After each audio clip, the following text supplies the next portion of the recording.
Shabbat Shalom, pessoal. Um Shabbat de Shalom, um Shabbat Nitzadim. Eu desde São Paulo e o Rubens desde Rio de Janeiro. Desejamos a vocês um especial Shabbat com muito Shalom. Nós estamos entrando numa época véspera de Yom Teruah, que é chamado também de Rosh Hashanah, Yom Kippur, que é o dia das expiações. Então é um momento de grande reflexão, de grande tempo de parar para pensar o que nós estamos vendo daquilo que Deus nos mandou fazer e como estamos ouvindo. O que você me diz sobre isso, Rubens? Shabbat Shalom a todos. Shalom, amigos do canal Israel no Caminho. Bom estar aqui mais uma vez. Que bom estar contigo, Sami. Não é? E época realmente de muita meditação. Estão se aproximando festas importantíssimas. Todas elas têm um caráter profético. E estamos preparando uma surpresa para o pessoal, não é? Para a gente poder expor um pouquinho tudo aquilo que pensamos sobre o caráter literal, o caráter espiritual e o caráter profético de cada uma dessas festas, e eu creio que vai ser uma bênção. É tempo de meditação mesmo. Nitzavim quer dizer em pé, e Nitzavim está em Devarim, Deuteronômio 29:9 até o 30:20, Isaías 61:10 até o 63:9, Romanos, 3:9 a 20, e o Salmo 81. E eu, num resuminho rápido que eu queria fazer com vocês, eu pego o que está escrito logo no começo. Versículo 10 em diante diz: Vós estáis hoje todos perante o eterno vosso Deus, as cabeças de vossas tribos, vossos anciãos e vossos oficiais, todo homem de Israel. Os vossos meninos, as vossas mulheres e o estrangeiro que está aí no meio de vós, no arraial, desde o vosso rachador de lenha até o vosso tirador de água, para que entres na aliança do eterno teu Deus e no juramento que hoje o eterno teu Deus faz contigo, para que hoje estabeleças por seu povo e ele te seja por Deus, como te tem prometido, como jurou a teus pais Abraão, Isaque e Jacó. Não é somente convosco que faço esta aliança e este juramento, porém com todo aquele que está conosco perante o eterno vosso Deus e também com aquele que não está aqui hoje conosco. Gente, a grandeza de Deus é tanta que ele já tinha pensado em cada um de nós hoje, no século 21, lá naquele momento em Devarim 29, ou seja, quando o povo ainda não tinha entrado na Terra Prometida. E ele propõe gratuitamente uma aliança. Veja, não é o Sami, o Rubens, o canal Israel no Caminho que está te propondo uma aliança. É Deus. Deus está te propondo uma aliança. Veja você que é tão importante esta aliança que Deus está te dando, que ele diz assim: eu dou como juramento esta aliança, ou seja, eu não vou voltar atrás, eu não vou desistir de nada. E esta aliança, ela é válida para todos aqueles que obedecerem a aliança. Ou seja, Deus concede a aliança e põe uma única condição: me obedeçam, creiam na minha aliança. Agora, eu acho de que nós, como caráter, temos um perfil complicado, porque a gente acha de que, deixa, eu consigo fazer isso, eu sei fazer. E lá no versículo 19 diz assim: ninguém que ouvindo as palavras desta maldição se abençoe no seu íntimo, dizendo, terei shalom, paz, ainda que ande na perversidade do meu coração, para acrescentar à sede a bebedice. Eu acho que em alguns momentos Deus olha para nós e diz assim: eu tenho que falar numa linguagem que vocês entendam. Então, você está com sede, não vai beber água ruim, bebe água que vem de mim, porque eu tenho a água verdadeira. E Yeshua nos põe de uma maneira clara, quando ele diz assim: cheguem a mim todos aqueles que estão cansados e oprimidos, deixa que eu resolvo. E para nos provar, nos traz à memória o Salmo 81, que conta a história de Meribá. Sabe o que aconteceu em Meribá? o povo que viu as maravilhas que Deus fez no Egito, o povo que viveu as maravilhas, porque eles estavam diretamente envolvidos, ainda atravessaram o mar com o pé enxuto. Mas eles chegaram em Meribá e Deus diz assim: deixa eu ver como é que esses caras entenderam aquilo que eu fiz. E sabe o que aconteceu? O povo murmurou. O povo murmurou e ele fez todas as asneiras possíveis. Mas Deus, no versículo 10 do Salmo 81, ele fala uma coisa maravilhosa. Aliás, versículo 10 e 11. Eu sou o eterno teu Elohim que te tirei da terra do Egito. Abre bem a tua boca e eu a encherei. Mas o meu povo não me quis escutar, e vós, Israel, não me entendestes. Pessoal, dá para vocês entenderem o quão difícil nós somos? Por isso que Deus não cansa de dizer que nós somos um povo de dura serviço. O apóstolo Paulo, Shaul, Kusheliach, diz que se concluiu, lá em Romanos 3:9, que se concluiu? Temos nós qualquer vantagem? Não, de forma nenhuma. Pois já temos demonstrado que todos, tanto judeus como gregos, estão debaixo do pecado. É lógico, é a nossa especialidade, é a nossa graça poder pecar.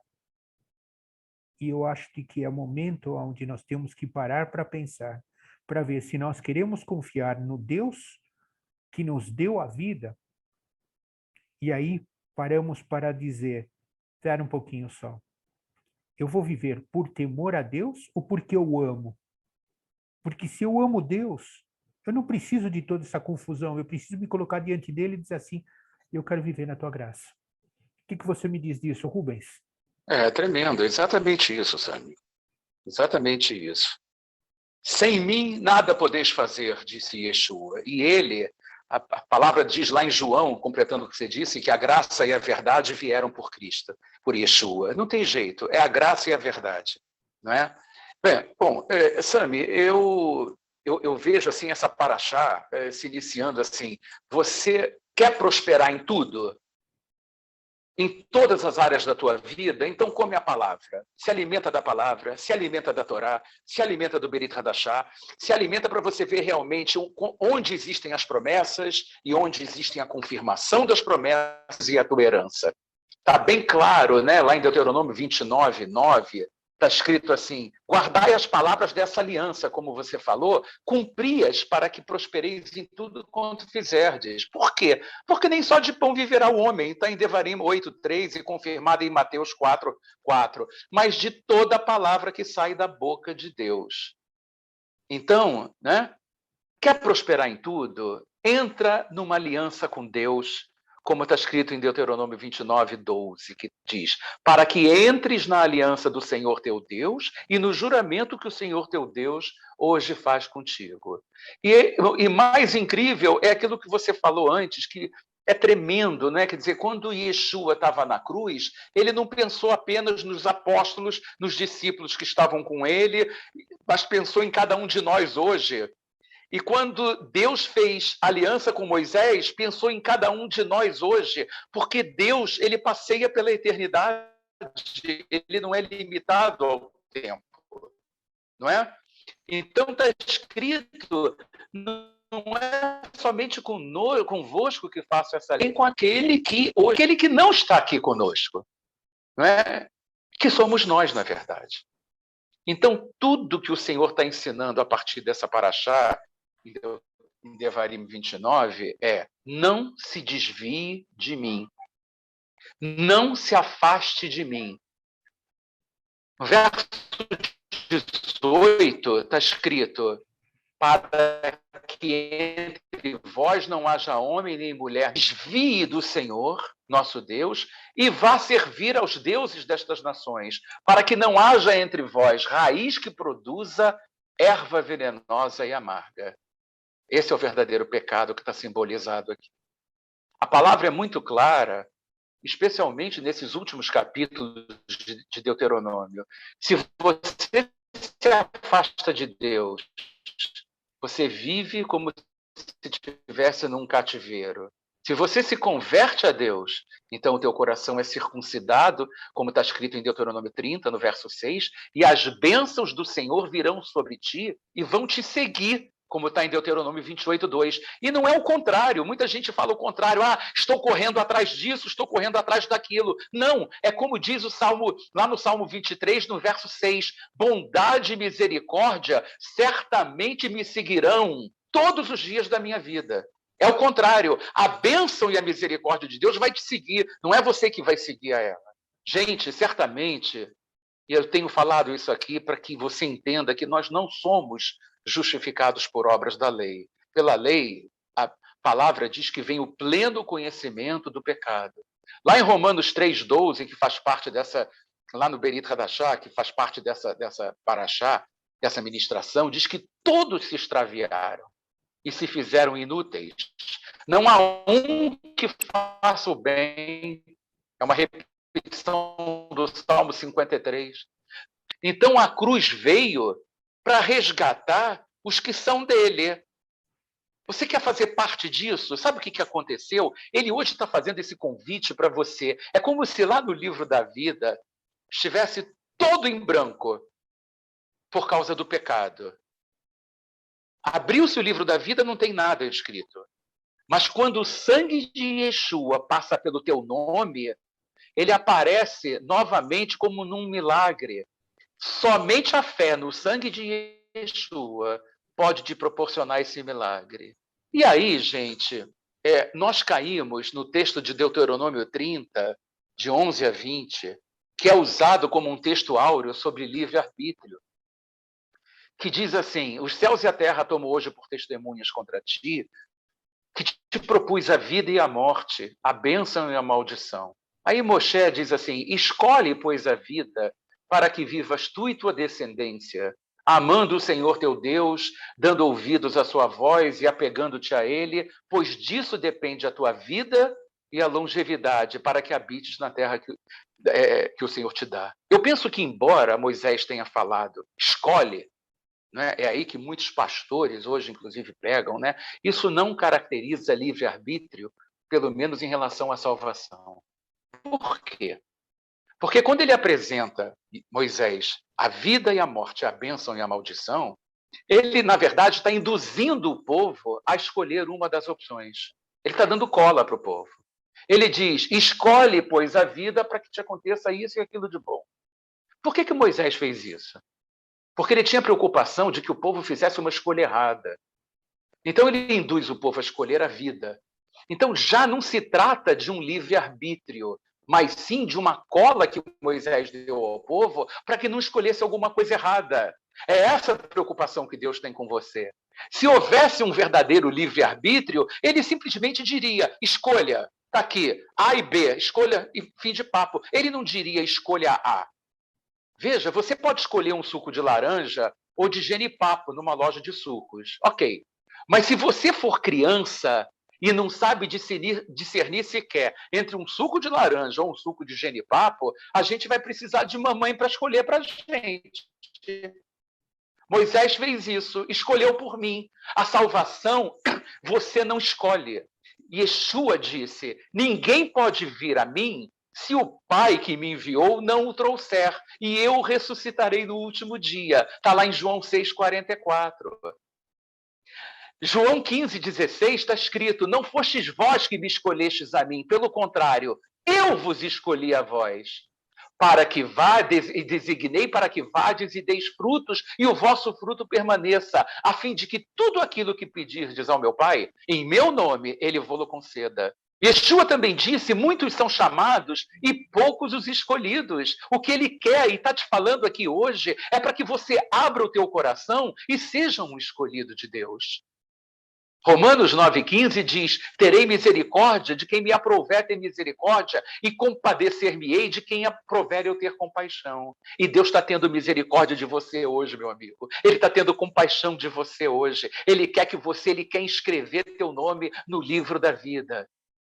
Então, meu amigo, se você é um escolhido, e eu creio, pela fé, que você é um escolhido, e o Pai está te trazendo a Yeshua para que você seja ressuscitado no último dia, então, como diz o texto da Haftará de Isaías 61, o Senhor te cobrirá com vestes de salvação e com o manto da retidão. E então você vai estar pronto para passar a eternidade com o Senhor. Não tem outro caminho, como o Sami falou. Não tem. A responsabilidade é de cada um de nós. Aliás, para terminar, Sami, eu queria falar um pouquinho, gente, sobre essa Haftará. Essa Haftará tem textos tão impressionantes que eu gostaria de mencionar dois. O primeiro deles, eu queria que vocês prestassem atenção no texto profético de Isaías 63, de 1 a 6, que fala da volta de Yeshua, que diz assim: quem é esse que vem de Edom, de Bozra? Bozra, em hebraico, para você ter uma ideia, significa curral de ovelhas. Olha que coisa tremenda. Com vestes de vivas cores, que é glorioso em sua vestidura, que marcha na plenitude da sua força. E ele mesmo responde e diz: sou eu que falo em justiça, poderoso para salvar. O verso 2 diz: por que está vermelho o teu traje e as tuas vestes como as daquele que pisa uvas do lagar? Se você for estudar a palavra, lá em Apocalipse está escrito: vi o céu aberto e eis um cavalo branco. O seu cavaleiro se chama Fiel e Verdadeiro e julga e peleja com justiça. Os seus olhos são chama de fogo. Na sua cabeça há muitos diademas. Tem um nome escrito que ninguém conhece senão ele mesmo. E está vestido com um manto salpicado de sangue. E o nome que se chama é o Verbo de Deus. O Verbo que Sami falou no início de João 1:1. No princípio era o Verbo, e o Verbo estava com Deus, e o Verbo era Deus. Ele estava no princípio com Deus. Quando Jacó abençoa seus filhos, lá em Gênesis 49, ele diz o seguinte a respeito de Judá: Judá, teus irmãos te louvarão. A tua mão estará sobre a cerviz de teus inimigos. Os filhos de teu pai se inclinarão a ti. Judá é leãozinho. Da presa subiste, filho meu. E deita-se como leão. Quem o diz que não se arredará de Judá, nem o bastão dentre seus pés, até que venha Shiloa, até que venha aquele a quem pertence, em outras traduções. A ele obedecerão os povos. Ele amarrará o seu jumentinho à vide e o filho da sua jumenta à videira mais excelente. Lavará suas vestes em sangue de uvas. Os seus olhos serão cintilantes de vinho e os dentes brancos de leite.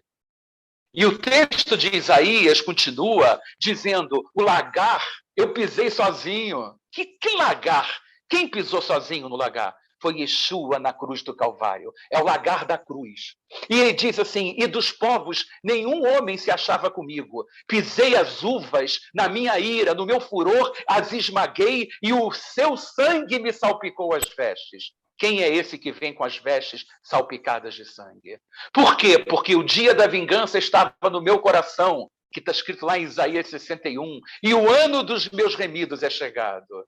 Olhei e não havia quem me ajudasse, e admirei-me de quem não me sustivesse, pelo que o meu próprio braço me trouxe a salvação, e o meu furor me susteve. Na minha ira pisei os povos, no meu furor embriaguei-os, derramando por terra o seu sangue. Olha que palavra profética tremenda de Yeshua, do livro de Isaías, que foi escrito 750 anos antes de Cristo, falando do próprio Senhor.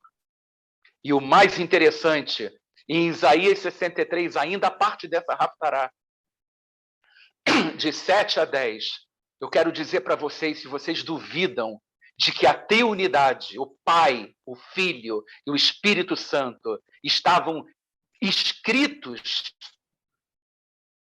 no Tanar, então eu quero que vocês ouçam esses 4 versículos. Prestem bem atenção. Verso 7. As benignidades do Senhor mencionarei e muitos louvores do Senhor, consoante tudo que o Senhor nos concedeu. O Senhor original é Jeová. No verso 8 diz, porque o Senhor dizia, certamente eles serão meu povo, filhos que não mentirão.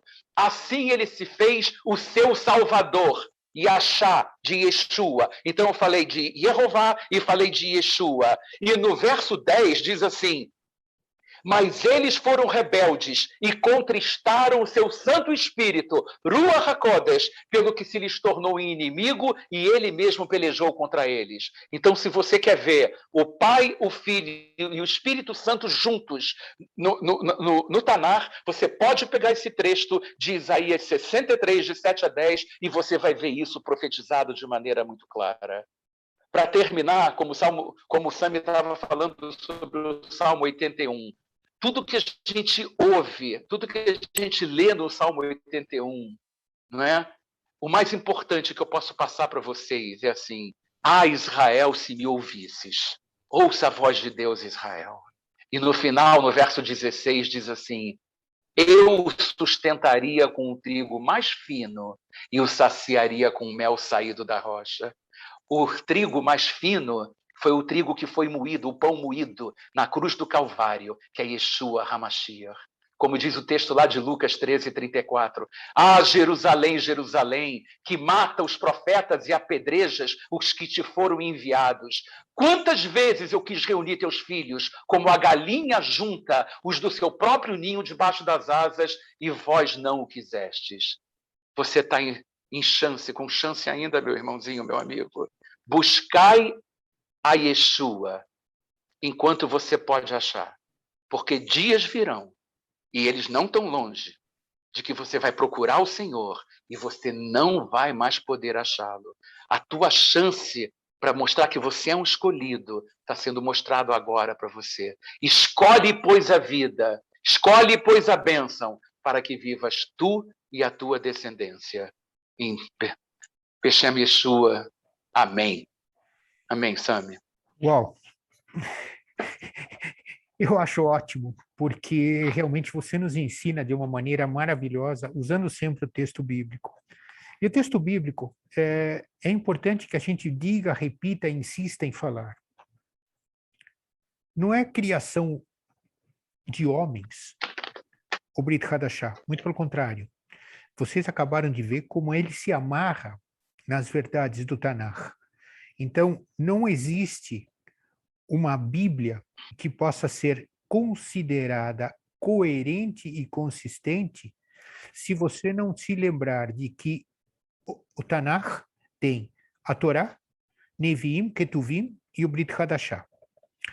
Se você separa somente a Torá, maravilha, mas você não sabe como viver isso. Por isso, então, que nós temos os Neviim, os Ketuvim, que são a forma como Deus fez o povo viver as realidades da Torá. Mas as promessas e as confirmações, elas acontecem no Brit Hadashah. Então, você não tem jeito de separar uma da outra. E quando todos dizem de que vocês que acreditam em Yeshua deixaram de ser judeus, nessas alturas eu quero te dizer de que Yeshua era judeu. Ele viveu como judeu, ia na sinagoga como judeu, celebrou as festas como judeus, e todos os shlichim, todos os apóstolos, eram judeus. Então, não existe forma de separar aquilo que Paulo diz, levar a palavra aos judeus e também às nações, e também aos gregos. E o que nós estamos querendo mostrar a vocês, nossos queridos youtuber espectadores, é a consistência, a coerência de que há na palavra de Deus. E a palavra de Deus é clara, como o Rubens disse agora. Moisés deu a cola. Já que você não sabe escolher, faz o seguinte, acredita em mim, tá? Que eu estava perto de Deus, que eu fui lá com ele, que Deus sentou comigo para conversar por 40 dias, 2 vezes. Então, eu vivi com Deus por 80 dias. 80 dias, gente, é tempo à beça de conhecer alguém. E Moisés conhecia Deus. Então, ouça o conselho de Moisés. Vai da cola que o Rubens estava dizendo agora. A cola é o seguinte, escolhe a vida. Sabe por quê? Porque a vida é aquilo que Deus tem de mais precioso para te oferecer. E é por isso que nós dizemos que Israel precisa conhecer o caminho, a verdade e a vida. E só terás vida se você estiver com quem é o autor e consumador dessa vida, que é Yeshua HaMashiach. Quando ele diz que Amém. eu tirei o povo de Israel do Egito com o meu braço estendido, o braço estendido estava na cruz. E essa cruz é que te dá o privilégio de você viver em abundância Aleluia. de coisas maravilhosas. Por isso ele diz assim: me ouve, abre a tua boca e eu vou enchê-la. Mas você tem que crer. Então, vai lá na cola, escolhe a vida.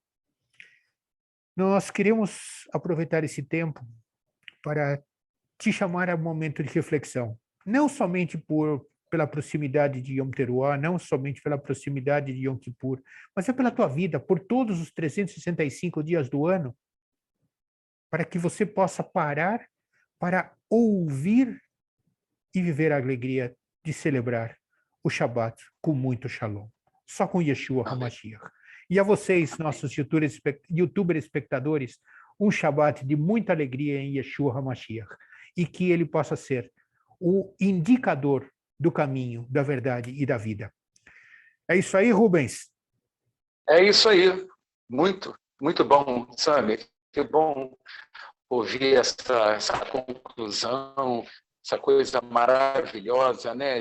Sabendo que Yeshua é a vida, né? Ele disse também depois: eu sou a vida e a ressurreição. Tudo se confirma e o que a gente precisa é da vida. E se eu não sei, que alguém possa me dar cola mesmo, sabe? Se vem de Deus, eu quero essa cola.